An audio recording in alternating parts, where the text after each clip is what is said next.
Want to bet? Bet on what? I'll take that bet right on. Welcome back into Want to Bet. This is episode number 11, and I'm your host, Mathias. My job today is give you the best plays for NFL week number 4. NFL has been a tricky one. Ton of upsets, ton of games going under. Quarterback play has been very, very inferior as opposed to what we've been used to. Not a lot of scoring, tons of penalties. So it has been a little bit of a tough product to watch. Not like for someone like myself, it doesn't. There's no such thing as that. I enjoy watching it regardless, but the haters would tell you that it's not worth watching anymore. But I think that the uptick is coming. I don't think it's going to stay down like this for that terribly long. So last week we went 8-4 for the NFL, 4-0 on props. So our props have been hitting at a very, very high percentage, and a lot of those the returns has been good because some of them were plus 145, plus 125. So very happy with those plays.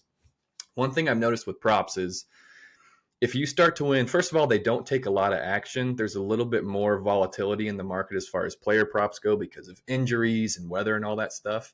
My unit size already got throttled from last week's plays. And keep in mind, I use every book that's available to me here in Illinois. And I went to put one unit on a play this week, and it got throttled down. My max bet was $9.73 for one of them. So really hard to – it just sucks because once these places figure out that you're profitable, you have an edge, even if you're not a big shark laying massive, massive dollar amounts, it's just they just throttle you down because they're not going to take losses. And it is what it is. You know, that's the game we play in. But that's what's good about competition in the sports betting category is the more books we get and the more that this becomes mainstream, the more opportunity for someone to come along and have better platforms.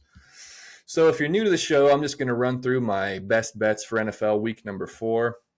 I don't have a ton of spread plays. I've got a few player props and then some over-unders I like a lot. So we'll go through and talk about these games, and then you can make a educated judgment as far as if you want to lay the money and grab those tickets and hopefully win some money for week number 4.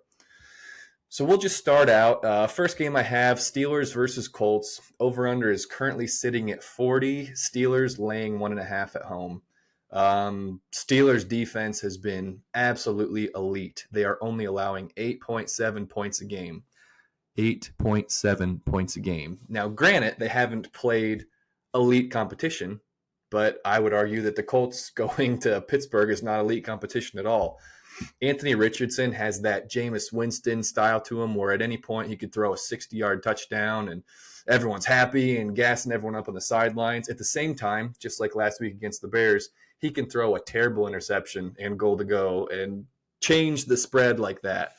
So these are two teams I really have no lean either way as far as that spread goes. I absolutely love the under. So Pittsburgh Steelers, their last 10 home games, they're 9-1 to the under.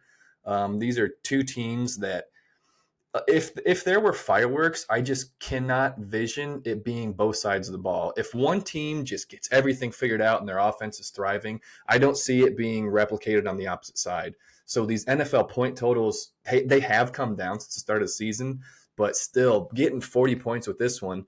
Like I said, Anthony Richardson is turnover prone, and Justin Fields, I promise you, he's playing his best ball he's able to play, which is fine. He's a starter in the NFL, and he's going to pick up some first downs with his legs. If he's going to dink and dunk and just go slowly down the field, he'll be fine. But that Justin Fields game is probably coming where he has a couple fumbles lost and an interception, all that stuff. So love the under here. I just do not trust either side. I don't trust both offenses to go off at the same time. So under 40 is our play for Steelers versus Colts.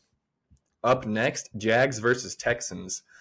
Over-under set to 45.5. Texas laying 6. You can also find Jags plus 6.5.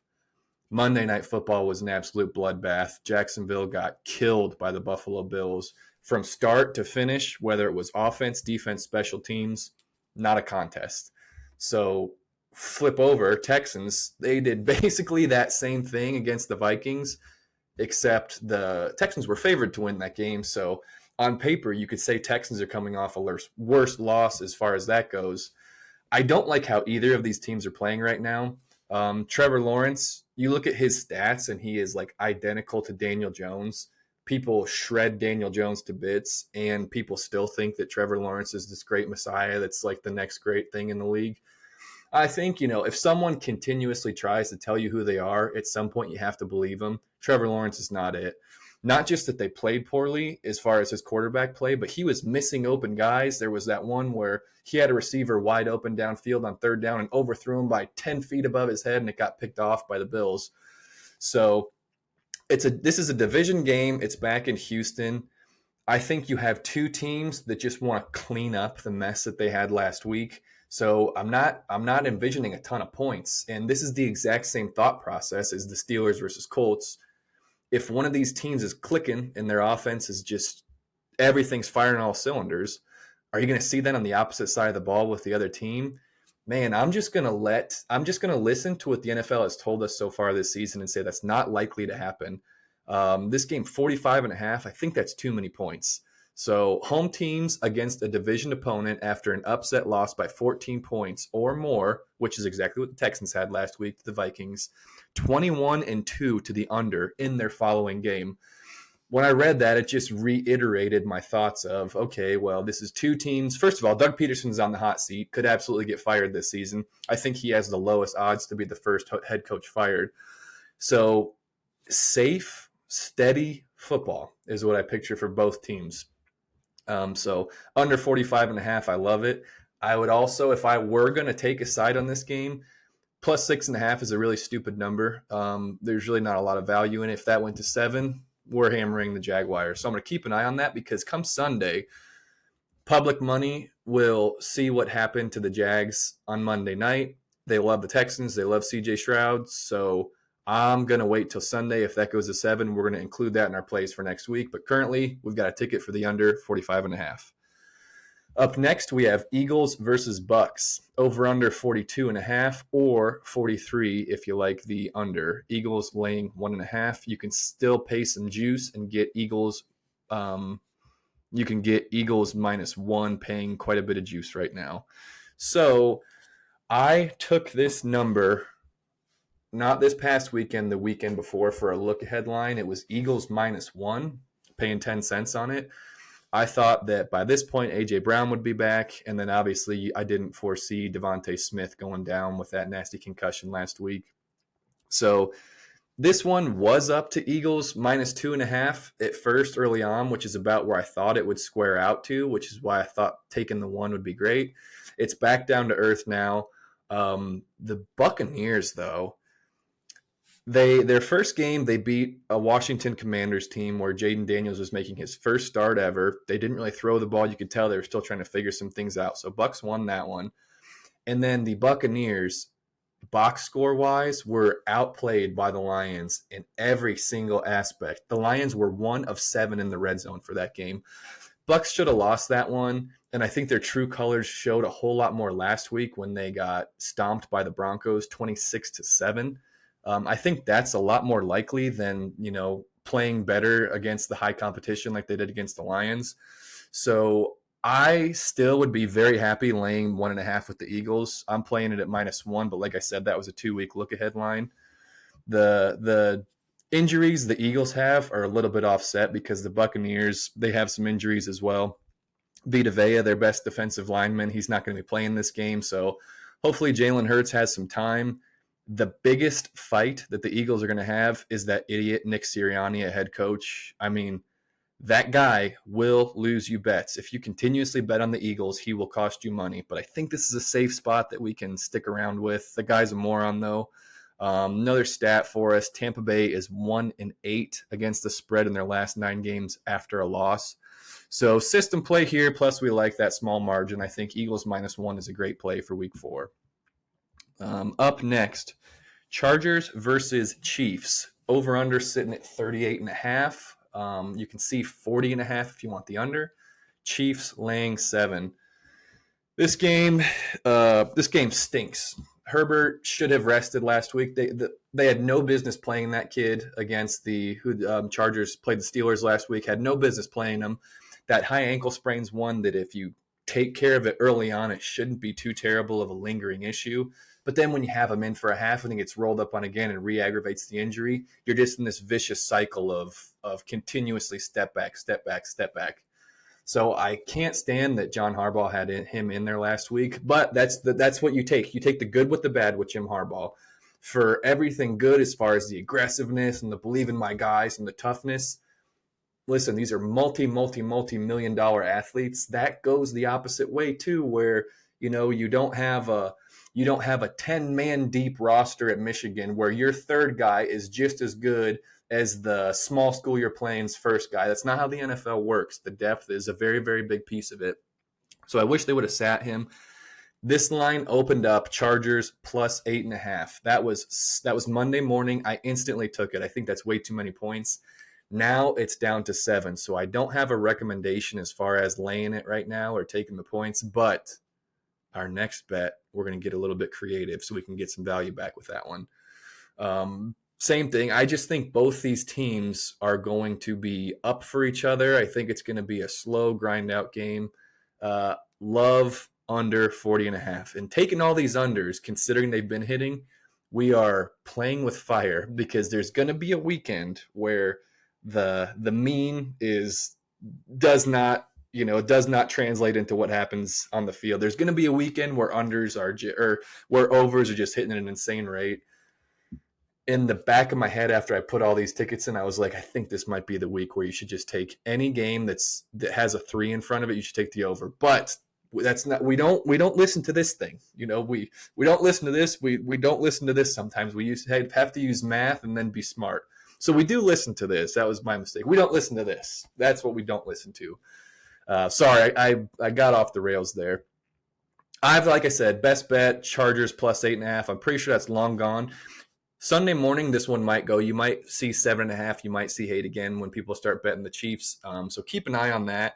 If Herbert gets ruled out, that will go back to 8.5. So we'll see what happens with that. However, under 40.5, I think is a fantastic play.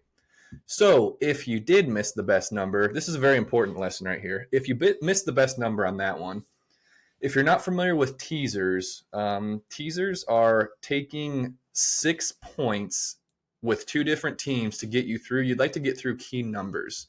And if you take those 2 teams and add 6 to the total, then you can traditionally make good value plays off of 2 picks. So what we did this week, and this is why it's super important to shop and to pay attention to your books. So I went on to DraftKings and I looked at teams that had low point totals. Steelers and Chiefs both had low point totals. And I thought to myself, I think the Steelers are going to win. I think the Chiefs are going to win. But if you take a teaser on DraftKings, it's right there. So if you pick 2 teams and go parlay, there'll be a little tab that says teasers, and that will add 6 points in your favor. So like Chiefs are laying 7, tease them 6 points down. Now it's only Chiefs -1 for that ticket to cash. Steelers, that they're laying 1.5, you tease the 6, all of a sudden you get plus 5.5 out of the Steelers. So I was on DraftKings and I hit the teaser, and if the most that you want to pay, the highest juice would be 30 cents. So -130 or lower is the only time you should take a teaser mathematically. Anything more, you're paying too much juice, even on the wins where it's not going to make you money profitable long term. I put the teaser in and it laid 120, which is a great number. That's what teasers historically have been until these books got smart because they kept losing money to it. I typed that in and it said -120. I said, okay, let me go back and I want to plug these numbers in manually. So I went and I made a math mistake. So I went Steelers plus 6.5 and I put Chiefs -1. And when I plugged it in, alternate spread parlay, instead of doing a teaser, it came out to -119. So I just got an extra point for the Steelers, getting 6.5 now, and then Chiefs laying 1, -119. So I don't know how common that is because I haven't paid attention to it too much. But if you can go on DraftKings right now, I don't know if this has been changed yet. Alternate spread, Steelers plus 6.5, Chiefs -1. Parlay those together, you'll lay 19 cents. I think that is a fantastic bet. If that doesn't hit, I'm not going to be the Florida State guy and say I'm going to eat dog poop out of a solo cup. I will not do that. But I think that's a fantastic play if you log on to DraftKings right now and see if that's still available. If it's not, take the teaser, Steelers plus 5.5, Chiefs -1 for -120, still a great bet. That's all the plays we have currently on our slip. Not that those will not be the only ones we have, but that's all we have currently. So we have 4 props again. So we're going to see if we can stay on this prop streak because it's been freaking awesome. I went through again. There's a few I had to exclude. I had like 8 props, but they got throttled with the bookkeepers that had the good numbers. So I'm staying in this running back reception range for a few of these and then some passing yardages. So Jerome Ford, under 2.5 receptions, that's plus 125. And then we're going back to the same kettle we were at last week. Jonathan Taylor, under 1.5 receptions, is plus 136. Our thought process for those, math. That's it. I looked at the average catches per game, and then I looked at the defense's average passes allowed to running backs. Those numbers both made sense if we're getting those good odds with them. So we cashed one of those, and we're profitable no matter what. Add a few passing props. Kirk Cousins, over 214.5. Love that play. I think there could be a little bit of a shootout there between them and the Saints. We got an indoor game. Kirk Cousins has looked good. He's got great offensive weapons. So over 214, we are paying 15 cents on that one. And this, I don't know why people are still hating on the kid, Bo Nix, over 183.5. We took this last week. I think the prop was this. I think it was the same number. I think it was 183.5 yards, and we paid 15 cents juice. So they're facing off against the Jets. Aaron Rodgers looked very, very good last week. So if you think Aaron Rodgers will continue to play well, then the Broncos are going to be throwing the ball because they're probably going to be playing catch up in the second half. That's all we're asking for. We just need a team to try and be competitive. And the Broncos, I have my criticisms with Sean Payton, but so far the Broncos have not been looking bad after that first game. So Bo Nix over 183, we're going to take it. Those are what I anticipate to be the best bets for week number 4. We appreciate you guys watching very much. If you like this video, go down and like the video. Comment on here and let us know what your best plays are this week. Also comment if you think there's something I can be doing better. So I'm going to put all these tickets up here somewhere so you can see exactly what I'm laying this week. And enjoy your weekend, enjoy the fall, and most importantly, good luck with your bets.